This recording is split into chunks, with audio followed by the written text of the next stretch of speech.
Nous sommes de retour dans cette édition du 8 février 2024. Merci beaucoup si vous nous rejoignez à l'instant. Juste avant de retrouver Ricardo Invest, le directeur général de Ricardo Invest, on va faire un détour par le CAC 40. Le CAC 40 qui était attendu en hausse, il a ouvert en hausse et il navigue à plus 0,21% par rapport à son cours de la veille à 7627 points. Voilà, dans un environnement globalement qui retrouve des couleurs où la microéconomie porte les marchés actuellement, eh bien, on va s'intéresser à deux valeurs du secteur automobile qui sont donc Porsche et Ferrari avec donc le directeur général de Ricardo Invest. Bonjour. Oui, bonjour. Merci beaucoup d'être avec nous ce matin. Vous êtes directeur général de Ricardo Invest, trader en compte pro, spécialiste des indices européens et des valeurs européennes.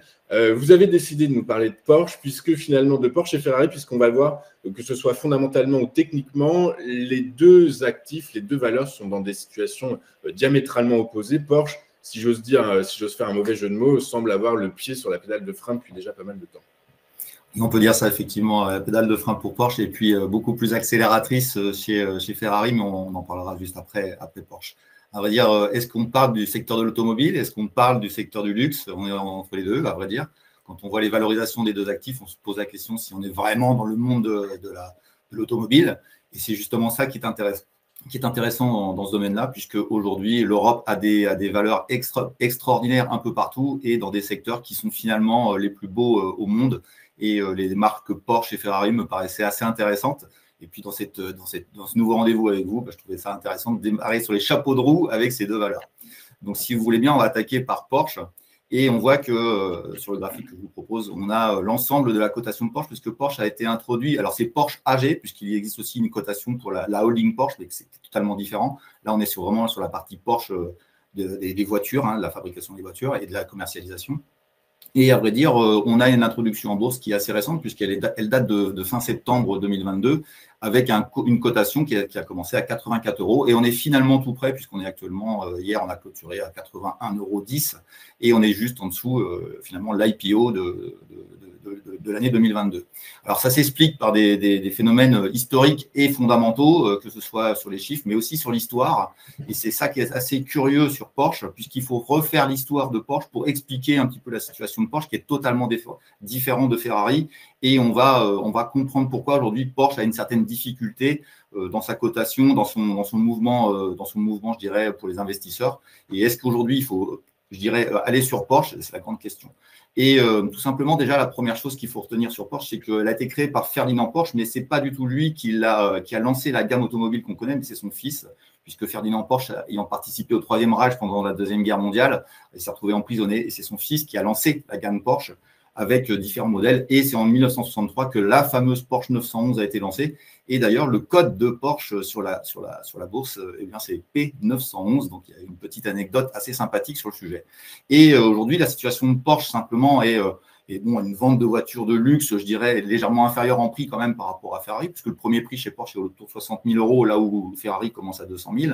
Donc, il y a comme une notion de luxe plus importante chez Ferrari. Mais Porsche, aujourd'hui, se retrouve face à une dynamique qui est totalement différente par rapport à Ferrari, notamment sur son chiffre d'affaires qui est plutôt en stagnation prévu pour 2024, et puis aussi sur ses marges d'exploitation qui sont vraiment en stagnation. Il n'y a plus de dynamique aujourd'hui à augmenter les marges d'exploitation, donc il y a un problème, je dirais, général chez Porsche pour pouvoir augmenter ses bénéfices. Est-ce qu'on retrouve ça dans les BNA, le bénéfice net futur de la société dans les 2 années qui viennent? Donc ça, c'est la première chose. Alors, pourquoi est-ce qu'on a une difficulté chez Porsche assez lancinante et qui, à mon avis, va continuer jusqu'à temps que de nouvelles décisions soient prises? C'est simplement que Porsche, quand il s'est lancé, Ferdinand Porsche, en 1930, a participé à la fabrication de la coccinelle. Et donc, il y a une connexion depuis presque maintenant un siècle très proche, vraiment très forte entre Porsche et Volkswagen. Et ce qui fait que Porsche, aujourd'hui, ayant cette image de luxe, a un boulet, je dirais, attaché à la voiture, à la roue de la voiture, qui est Volkswagen. Et Volkswagen a des difficultés en ce moment sur différents sujets, a du mal à basculer vers l'électrique.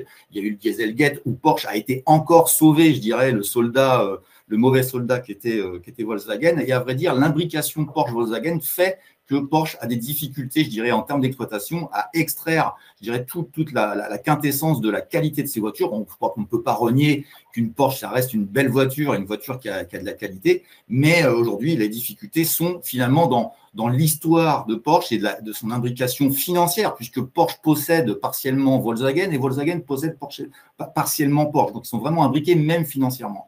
Et c'est ça la grande difficulté de cette société. Et on se retrouve avec des PER qui sont visiblement faibles. Si on part du côté, je dirais, de la cotation des valeurs luxe, puisqu'on est autour de 14, un PER de 14, même de 13 pour l'année 2025, ce qui est assez faible, mais qui est assez fort par rapport finalement au monde de l'automobile. Donc, c'est une semi-réussite d'avoir introduit l'action Porsche, je dirais, l'an dernier, mais ils n'ont pas du tout tiré encore les enseignements de ce que Ferrari a fait.